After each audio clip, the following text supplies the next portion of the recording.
Okay, guys, so welcome to your self-study for your close protection top-up course. This video will be looking at the principles of working as a door supervisor in the private secure industry for close protection operatives. Guys, this is a video, so do remember you can pause, stop, start, rewind, and watch the video as many times as you like, which I would recommend. I'm going to take a look at some of the slides now, so a bit of death by PowerPoint.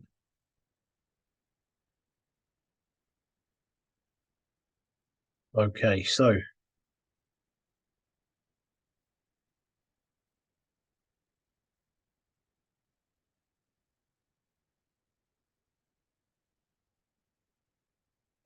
welcome to your close protection top-up course self-study.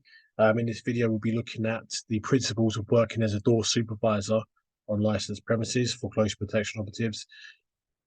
I say this to all of our learners, every course that we do. If you can remember these three things, this will really help you throughout the duration of your course. The first thing to remember is behavior. You need to remember how you're behaving and how the customer's behaving. If you can remember behavior, that will really help you out. And also, the second thing is communication. You need to be a good communicator. You need to think about your communication, and you need to think about the customer's communication. And the third thing I always say to remember is customer service. After all, this is a customer service based role, whether you're in close protection, looking after a principal, whether you're standing on licensed premises, this is a customer service based role. So if you can remember those three things, that will really help you. And as I've just said, this is a video, so make sure you've watched this video from beginning to end a few times just to make sure you consume as much of the content as possible. I will highlight a few things throughout this video for stuff for you to remember and take note of. So that being said, let's take a look at working on licensed premises.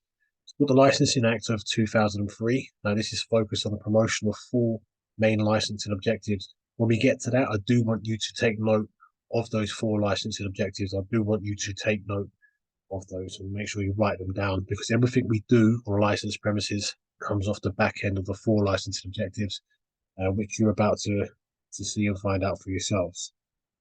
Okay, so you introduce a separate licensing of the actual premises to sell alcohol and of the individuals that manage them. So if you remember years ago, it used to be my name above the door, etc. That's now gone to there's a separate license for both premises and for the individual, which we call a DPS, which we'll get to shortly. So its key aims is to protect the public from alcohol-related crime, nuisance, and antisocial behaviour. Provide the police and other authorities with powers to deal with problem premises, and recognise the role of licensed premises in the community. So these are our four licensing objectives. So please make sure you take note of this. As I said, everything we do on licensed premises comes off the back end of the four licensing objectives. So we've got the prevention of crime and disorder. So obviously, us searching people before they come into premises, for an example, making sure they don't have any nefarious items on them, such as drugs or weapons, etc. That's obviously preventing crime. Whilst doing that, we've got public safety. So obviously, we do have a lot of public safety. There could be queue management. It could be making sure the correct number of people come into the building at any one time. We've got prevention of public nuisance. So obviously, that could be stuff like noise levels, making sure the right amount of noise is happening. It could be when we have dispersal orders outside clubs, for example. You've got 1,000 people coming outside of the nightclub. You need to make sure they're all moving. There's taxis taking them away. They're not going to congregate outside the premises and have a party. And then we end up with some antisocial behaviour and complaints from the neighbours, etc., etc. And we've got protection of children from harm. Another example of how we might do that could be simply checking IDs and making sure that no people under the age of 18 are consuming alcohol on the premises. We'll get to that shortly. So make sure you take note of that for licensing objectives, because you will get asked about those in one way or another in your exams. Okay, so the Licensing Act refers specifically to premises and individuals engaged in what are called in licensable activities. So licensable activities include the sale of alcohol by retail, supply of alcohol by club premises, provision of late night entertainment, and the provision of late night refreshment. The types of businesses and organisations and individuals normally regulated by the Act include, so we've got pubs, wine bars, and nightclubs, members clubs, off licenses, supermarkets, corner shops, restaurants, hotels, cinemas, charities, and late night takeaway and burger vans. See, now this is our licensed premises. So if you think now licensed premises will be like your pub, for example, or the actual building that sells alcohol. So premises license, we've got single license issued by the local licensing authority, allows specific premises to be used for any licensable activities. It can be granted to an individual over the age of 18 or a company that wants to run a business from there, or organisations such as charities or educational institutes. I often get people asking me about that. So just to clear that up, if you think like universities, sometimes on campuses they have like uni bars, etc., stuff like that for the students to go for subsidised drinking. Okay, so a premises license has been granted for a specific venue and will remain in force until it's revoked, it's surrendered. The venue is no longer being used, licensable activities, the actual license, so the actual premises license holder dies, becomes incapacitated, or goes bankrupt. So they pretty much last forever. Okay, so now we're looking at a personal license. A personal license can be granted to an individual who wishes to sell or authorize the sale of alcohol at a venue with a premises license. Personal licenses currently last for 10 years. These are old slides. In fact, they now operate the same as a premises license. So they pretty much last forever. And they used to be to a specific borough, but now it's anywhere in England and Wales, for example. You can sell alcohol with a personal license. So please take note of this, guys. So what I want you to do is take note of the DPS. So a DPS is a designated premises supervisor, person who holds their own premises license, so their own personal license, has been nominated by the person who holds the premises license to run the venue on their behalf. So, for example, if you think of somebody who's, the pub manager, for example, they'll have their own personal license, and the company they work for will hold the premises license. It says here there can only be one DPS for each premises. That's for accountability, because the local authorities and whatnot, they don't want to be chasing 10, 12 different people. One person, just for that one accountability. It's got the person responsible for the day-to-day runnings of the premises. Main point of accountability, easily identifiable by the police and other authorities as a person in overall charge of the venue, and they devise and implement admissions policies and other specific house rules. So, for example, they might have dress codes. They might want their customers to dress in a certain way.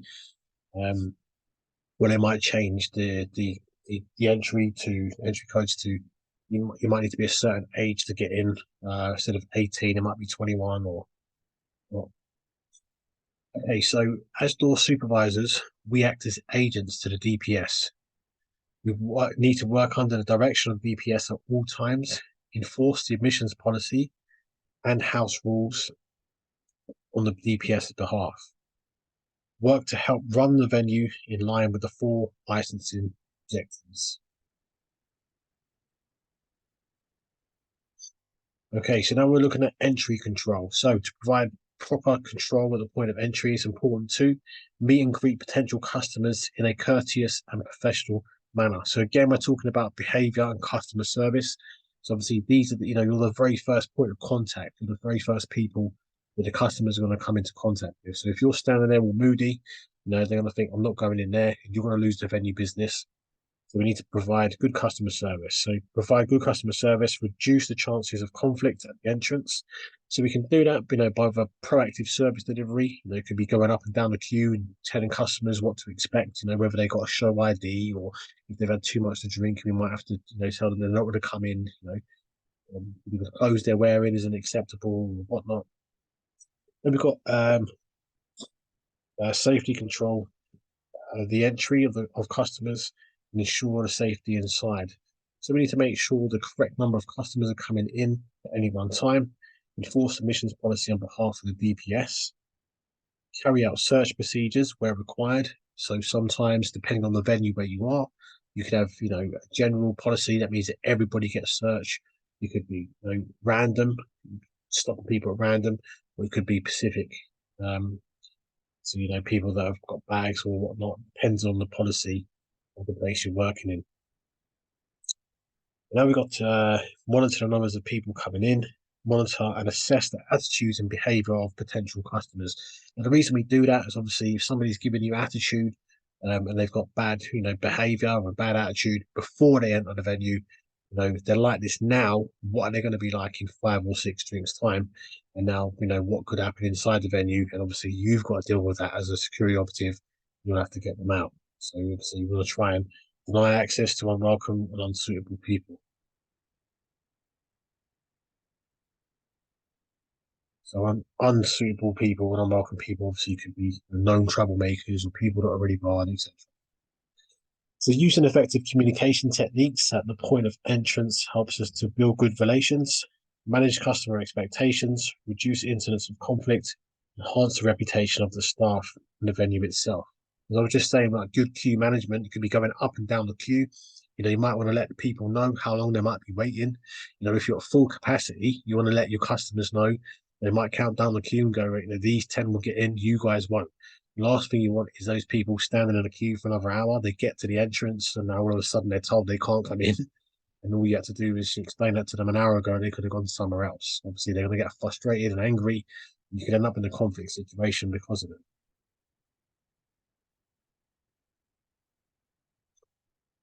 it. Again, with venue capacity, so we've got compliance with health and safety legislation and fire safety regulations. Numbers of customers and staff inside the premises at any one time. Some venues have maximum capacity or occupancy figures. I think pretty much all of them do. And based on how many people can safely be evacuated from the premises, emergency. So just because you have a big venue doesn't mean that you could have loads of people in there. It doesn't work like that.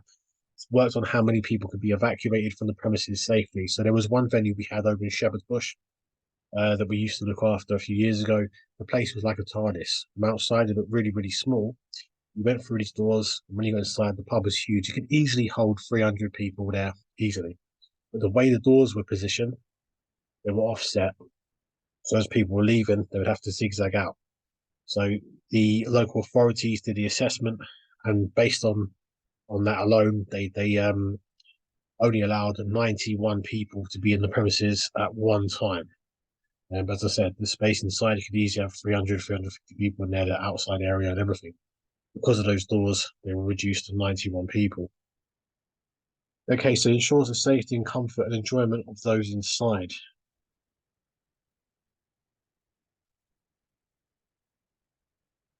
So we'll send you guys some videos to watch as well on what can go wrong if you let in too many people at one time. There are some examples of that, in America and also here in London. We had the Brixton O2. Pretty much we've all seen what happened there.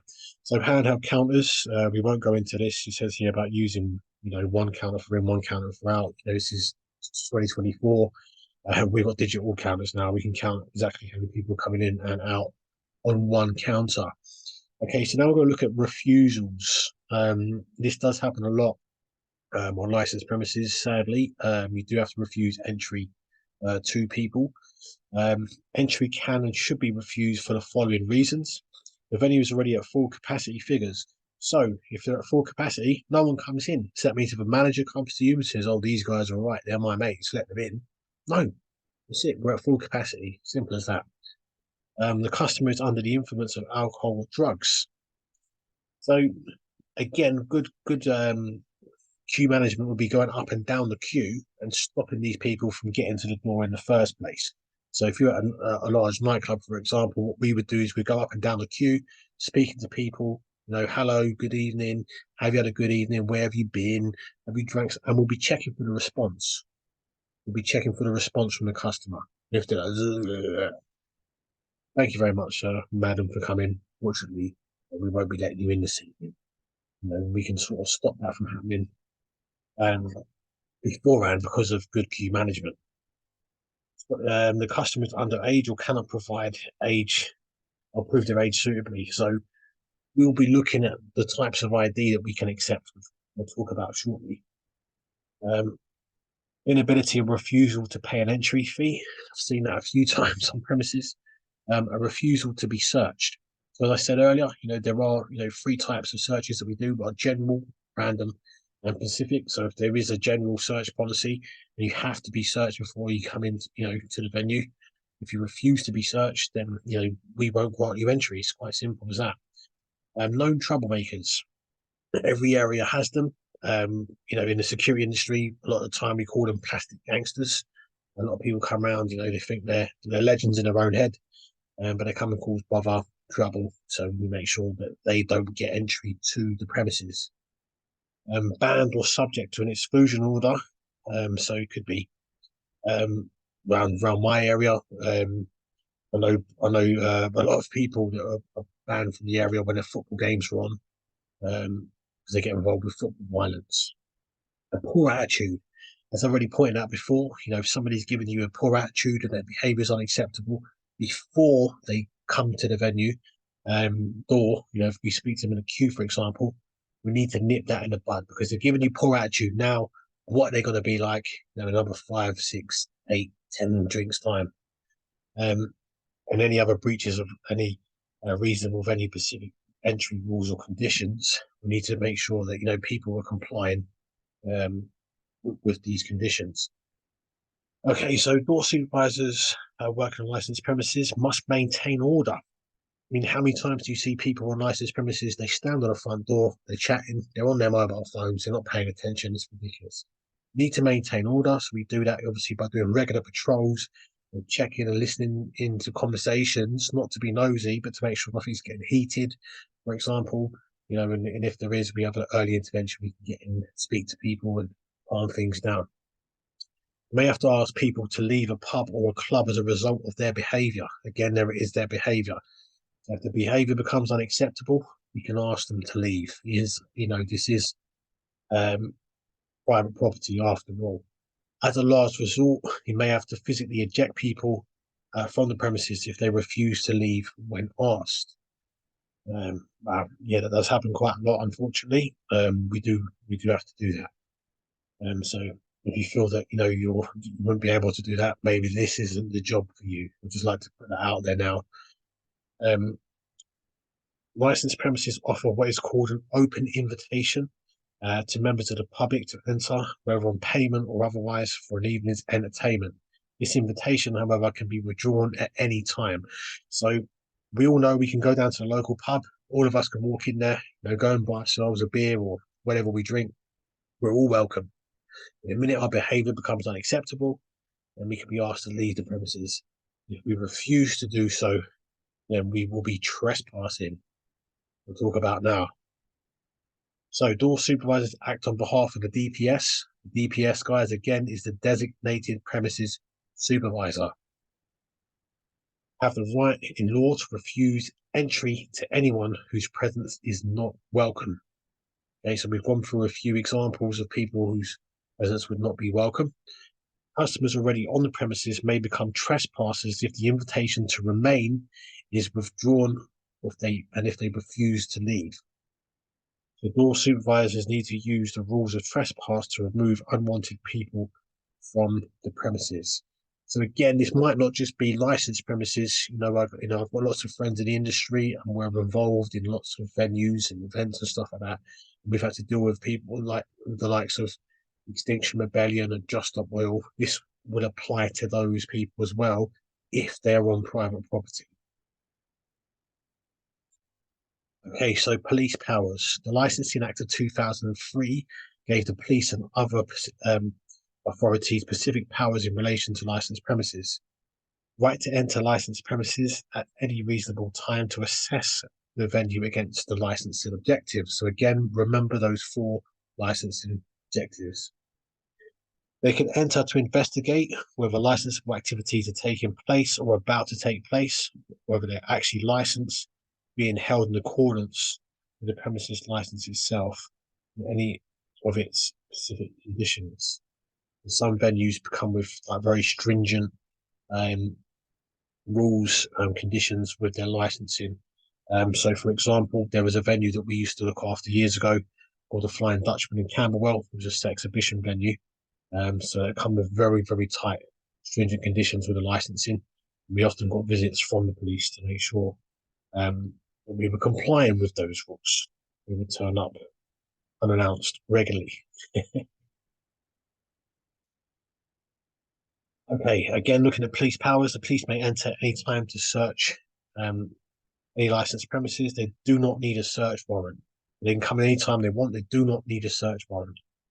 They can use reasonable force to enter to carry out their duties, and it is an offence to obstruct or prevent them from carrying out their duties.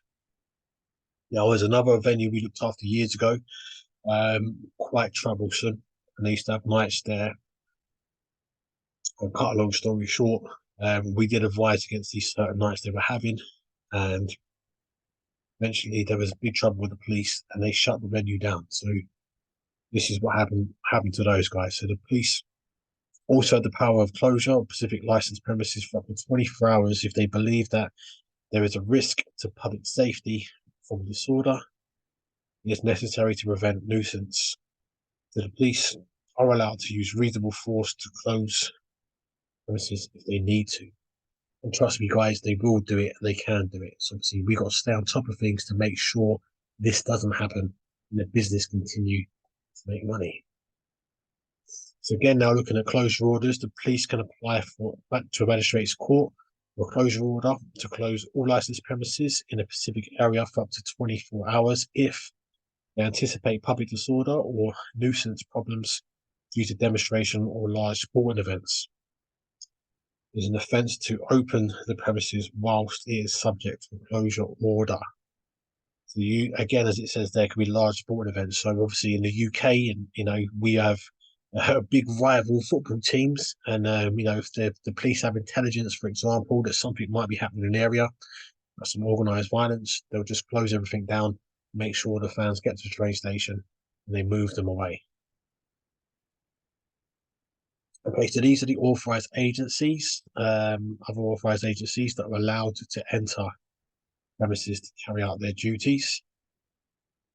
So we've got licensing authority officers, fire safety inspectors, environmental health officers, health and safety inspectors, weights and measures officers from trading standards, revenue and customs. Representatives of these agencies, once their identities have been verified, once they've been verified, must be allowed to enter to conduct their statutory duties.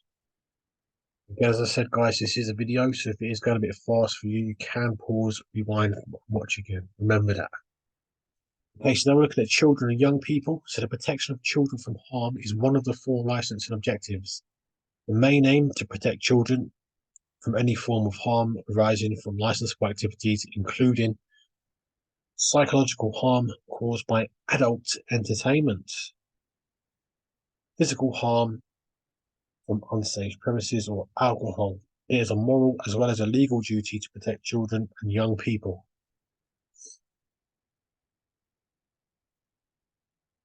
So selling alcohol to children is always against the law to sell alcohol to anyone under the age of 18 without exception. So no one can purchase alcohol under the age of 18. You can receive fines of up to £5,000 for doing so. That can be imposed by the courts. The premises license holder whose premises is caught selling alcohol to under 18s on 2 occasions within a 3-month period can be fined up to £20,000 and have their license suspended between 48 and 336 hours. So bar staff commit an offence if they knowingly allow the sale of alcohol to anyone under the age of 18, particularly when they could have prevented the sale from taking place. Also, adults commit a separate offence if they buy or even attempt to buy alcohol from someone under 18. So I want you to take note of this as well, guys. So allowing children to drink alcohol Just allowing a person under the age of 18 to consume alcohol on the premises is an offence, with one exception to this. Anyone at age 16 or 17 may be allowed to drink beer, wine, or cider if it's bought for them by an adult, provided it is consumed with a proper table meal, whilst accompanied by the adult. This is where things get a little bit sketchy. So if you remember through the pandemic, I think it was Matt Hancock that said that when we were talking about going to the pub during the pandemic, you had to be with a full table meal, and a Scotch egg was apparently a full table meal. So yeah. Anyway, they have to be between the age of 16, 17.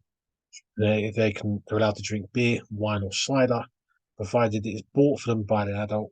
It's consumed with a proper table meal, whilst they're accompanied by an adult. Okay, so taking delivery of alcohol. So it's illegal for an adult to send anyone under the age of 18 to collect alcohol for them. It's my mum's in trouble. I used to do that when I was a kid for her. My little note. So an offence for alcohol to be delivered to a person under 18 will allow them to take delivery, or allow that delivery to take place. There are two situations where a person under 18 can take delivery of alcohol that has been ordered by an adult at home. So if a child's at home, they can take delivery of alcohol. But obviously, the companies that deliver them, sometimes they have policies and procedures in place. So the sale of alcohol to children doesn't take place. For example, if you buy alcohol off of Uber, they ask for a code so they know it's the person who's purchased it and they're over 18. Or if it's Amazon, they want to see copies of ID before the alcohol is handed over. When working on licensed premises, if it's part of their duties, it's also another part of they're allowed to take delivery of alcohol. Children selling alcohol. The sale of alcohol by under 18s is against the law to allow anyone under 18 to sell alcohol unless each and every sale is specifically approved by a reasonable person on the premises. Sale of alcohol is for consumption with a table meal during a dining area. So you think when you go to the supermarket, for example, you might buy yourself a bottle of wine for your dinner, and you've got someone who's young who's on the counter, and they'll push a button. Somebody will come over to the counter and they'll put that sale through themselves. You may have seen that or experienced that yourself. There's an example of that right there. Okay, so proof of age. We seem to have got rid of challenge 21. It's like challenge 25 now. Lots of people being offended for being being called under the age of 21. I'd love it if somebody said I was under 21. Anyway, if in doubt that a person is 18 or not, they must be asked to provide reliable photographic ID, it should say, before the sale can be allowed to take place. So we need to make sure that we see ID before this happens. There are three types of ID we're officially allowed to accept, which we'll go through with you in a sec. All licensed premises need to have an age verification policy, challenge 21 or challenge 25 schemes. Anyone able to provide such evidence should be refused service entry. So we take note of this, guys. So this is officially the three types of identification that we're allowed to accept. So we've got a valid passport, a valid EU photographic driver's license. Imagine that, just be a driver's license, as we've got Brexit.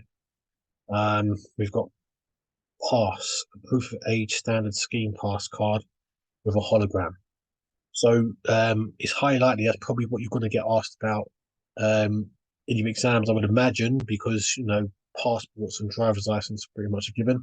So you're not going to accept a birth certificate, you're not going to accept a library card or a bus pass or any of that sort of stuff. Only these three types of ID. So passport, driver's license, or pass, proof of age standard scheme pass card with a hologram. Okay, here's a lovely little acronym for you guys to remember whilst you're checking your IDs. I won't go through this. You can have a read this yourselves, and take note of it. As I said, this is a video, so you can pause it and take note. Test purchasing. This does happen, and obviously us as door supervisors on the entrance of a door, we want to stop these people, young children, from coming in, stop this from happening. It's happened to me when I was a licensee years ago. I've experienced this myself. Where a person under the age of 18 is legally sent into a licensed premises to attempt to buy alcohol, so they sent someone in to your premises who's underage to see if they can get away with buying alcohol. If they do, as you can see there with the picture in the background, by hiding in the back watching, they're very snidey. This is what they do. Find out if those premises are complying with the law regarding the sale of alcohol to children and young people by either police or weights and measures department, trading standards, or usually it's the council. From my previous experience, on the spot fine of £90. You can get to you can go up to court, get a maximum of £5,000 fine.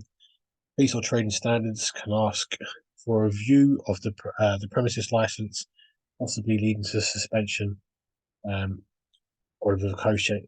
So basically, what you need to remember there is if you're caught selling alcohol to under 18s, then your premises license can be revoked.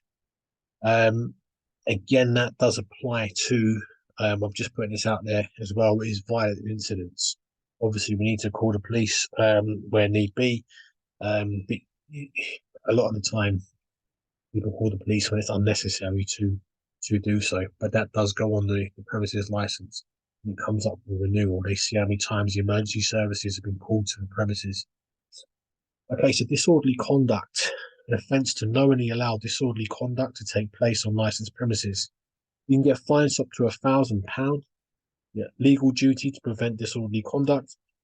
Careful selection of customers at the point of entry, which we've gone through a few times now. Monitor the behaviour of those already inside the venue. Anyone displaying disorderly or antisocial behaviour should be asked to leave, must be ejected if they refuse to do so. So again there, guys, behaviour. Okay, so it's an offence to allow someone who is drunk and or disorderly to remain on the premises. Anyone who is obviously drunk should be asked to leave, must be ejected if they refuse to do so. Further offence if they re-enter or attempt to re-enter the venue. Again, somebody who's drank, I say it's a lot to our learners as well. Just because somebody's had 10 or 15 pints doesn't necessarily mean they're drunk. You get regulars in pubs, and sometimes what they do all day is just spend all day in the pub drinking. So their tolerance levels are really high. You might get someone who hasn't gone out for a while. It might be their first time in a while or first time ever. Their tolerance levels are really low. They could drink, 5, 6 pints, be completely smashed and out of it. So they will have to leave as it is illegal for them to remain on the premises. But then they become a vulnerable person, which we'll talk about later. We have a responsibility to make sure that they're safe and they get home safe. We'll talk about. Okay, so selling alcohol to someone who is drunk, it's an offence to allow the sale of alcohol to anyone who's drunk. Again, you can get on the spot fines of £1,000. Again, we've got vigilance on the point of entry. So when someone's coming into the pub, we use our customer service skills, we use our communication skills, check their behaviour. Hello, sir, madam, how are you? Have you had a good evening? See what their response is.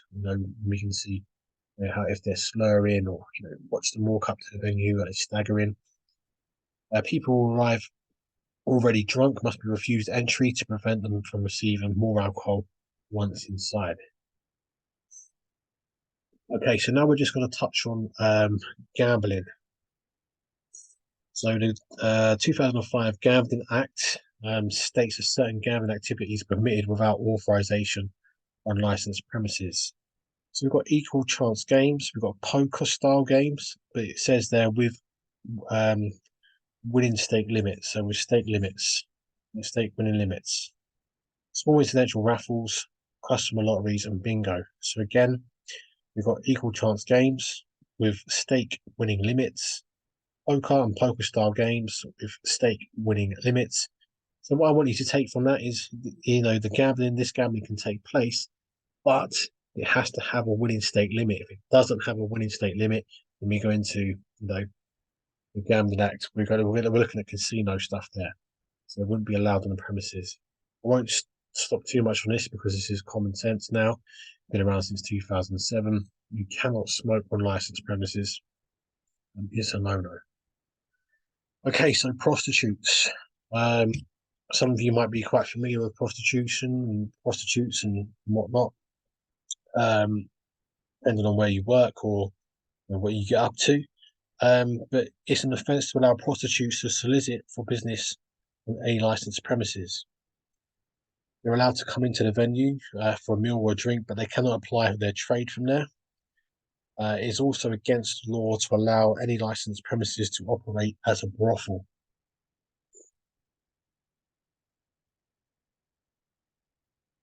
Under the Policing and Crime Act of 2009, certain licensed premises are licensed by the local authority so they can operate as sex establishments.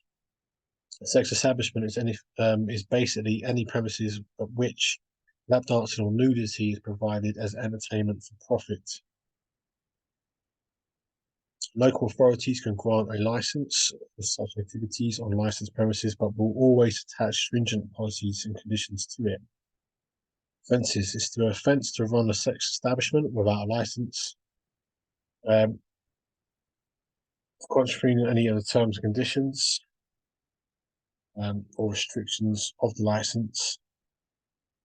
All sex establishment licenses prevent anyone under the age of 18 from entering. And we're going to look at some examples. So here we've got lap dancing. We've got a sign there that says strictly 18 plus. The door supervisors working at licensed sex establishments need to make sure they know and fully understand the terms and conditions restricting or covering the venue. Help the DPS, designated premises supervisor, to ensure that the premises are run in accordance with the law. Well, again, as I mentioned about the Flying Dutchman, that was a place which was a sex establishment license. So you do get lots of checks. You do have to make sure you're on top of things. So we've got 4 licensing objectives. I've asked you to write those down. I've asked you to take note of these. And we're going to go through them now. So what are the 4 licensing objectives? And we've got 5 in Scotland for Scotland. So prevention of crime and disorder, public safety, prevention of public nuisance, protection of children from harm. And in Scotland, there is a 5th one, which is protecting and improving public health. Scotland only. So just need 4 there in red I want you to take note of. 3 suitable types of ID you can accept. So we've got a valid passport, a valid driver's license, proof of age standard scheme card, but only 3 officially we're allowed to accept. Here we've got your call to a bar to deal with a drunk customer who is trying to be served more alcohol. How would you deal with this? Queue service, ask the customer to leave the premises, explaining why. I have a very similar question I ask when I employ people.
Okay, so now we're going to be looking at vulnerable people, so factors that may put a person at more risk than others. So we've got drink and drugs, reduced inhibitors, and the appearance of being over friendly. I'm sure we've all seen that before. Somebody has a drink and they very, very friendly. Uncoordinated movement increase the risk of them hurting themselves. Displays of aggression, a change in perception of their own abilities and limitations, decrease ability to make informed decisions. So these are factors that put people at risk and make them vulnerable. If you think, for example, you've got Tyson Fury, heavyweight champion of the world. If he was to sink 4 2-liter bottles of vodka, I think he could become quite vulnerable, even though who he is. So we've got alone or receiving unwanted attention, apparently separated from friends and looking distressed, or receiving apparently unwanted attention from others, being followed or threatened. There is um, something which I mentioned on the course, which is initiative called Angela. So if somebody comes to the door and asks, is Angela there? That's actually somebody who's, being followed or harassed. And they ask if Angela's working at the place. And that's a code word saying, I need help. You need to separate the two, find out what's going on. Potential victims of domestic violence, often fueled by alcohol or drugs. Victims of domestic violence can be at an increased risk of assault and harm.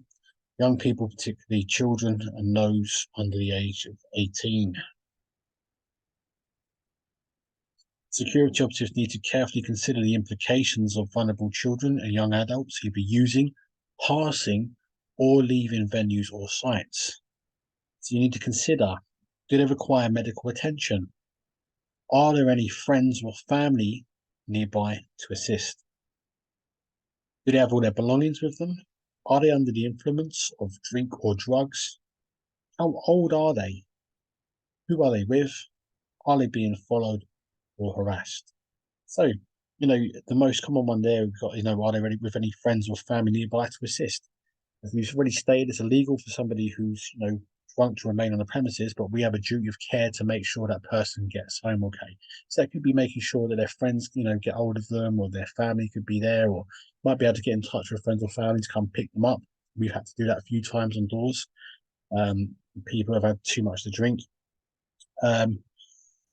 Again, here we've got, how old are they? Just because somebody's 18 and is a legal age to drink and consume alcohol doesn't mean that they're of a mature mindset. So you need to bear that in mind as well. And are they being followed or harassed, and who are they with? So, the person they're leaving with, is that the person they came into the venue with? Or are they looking, intoxicated? And who's the person they're with? Okay, so helping vulnerable people. Is there a relative or friend nearby that can help them? Can you telephone someone to come and help them?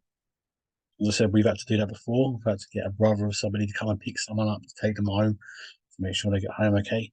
Can you call for a licensed taxi to take them home? Key there, guys, being licensed. Okay. Is there any local safe havens or local St. John's initiatives, such as those run by local safe havens or local initiatives such as those run by St. John's Ambulance nearby? So you might see that, but large music events or such as Carnival, we did a few streets there. You see that kind of stuff there. Here, local street pastors or street marshals help them. So seeing more and more of these now. Lots of security teams patrolling the streets, filling the black log where we've lost the police. So you might be able to hand them over to those guys you might be able to help you out, help the person out. Do you need to call the emergency services? If any doubt whatsoever, seek advice from your supervisor or call the police. Always best if you're unsure to call the police. They have all the resources at their fingertips. They can help vulnerable people much quicker and easier than we can. At least that way, you hopefully you hand them over to the right person. So again, now we're looking at sexual predators. Sexual predators are those who commit sexual crimes and very often target vulnerable children and young adults. They can be male or female, be of any age, race, level of intelligence, or profession. They'll often appear confident, friendly, helpful, and sober. That's what I want you to take into mind there as well. Sober being the key word. And obviously, if we see somebody who's leaving the premises and they, we suspect they're really intoxicated, we need to check the person that they're with. Did they come in with that person? Now they're leaving with that person. Is that person stone cold sober? And this person looks rather intoxicated. Your antenna should go up. You might want to ask a few questions. Sexual predators may base or may select their victims based on their age, gender, age, race, vulnerability, appearance, location, and time of day. Now, there's been lots of videos been flying about over the years where sexual predators have been caught. We won't go into right now. Child sexual exploitation warning signs may include an elder non-intoxicated person or persons escorting a drunk child or young person. Children or young people in the company of elder people or antisocial groups. Young people acting in inappropriate and sexualized way with adults and older people. So signs of sexual exploitation. So we've got developing expensive new habits of drink or drugs, having unexplained, unaffordable new items, spending time with new antisocial groups, uncharacteristic changes in behavior, unexplained time away from home and family, inappropriate sexualized behavior, showing fear in a certain company, bearing injury from assaults, bruises, etc., self-harming, and suicide attempts. So these are the signs of sexual exploitation. Okay, so signs of trafficking. So we've got child or young person checking into accommodation with an older person, a child or young person arriving and departing from a location with different adults on the same day over a period of time, child or young person getting into and out of a number of different cars. And here we've got call the police or Crime Stoppers on 0800 555 111. Now, if it's something something you've seen something, obviously you'd call the police directly. Yeah, you'd intervene, deal with something directly. Something you're unsure about, obviously you want to pass that information over to the police so the police can look into it a bit more thorough than we can. But always make sure that you do contact the police. Don't just turn a blind eye to this sort of stuff. We'll think, something you're unsure about, pass the information on to the police. They can make that decision.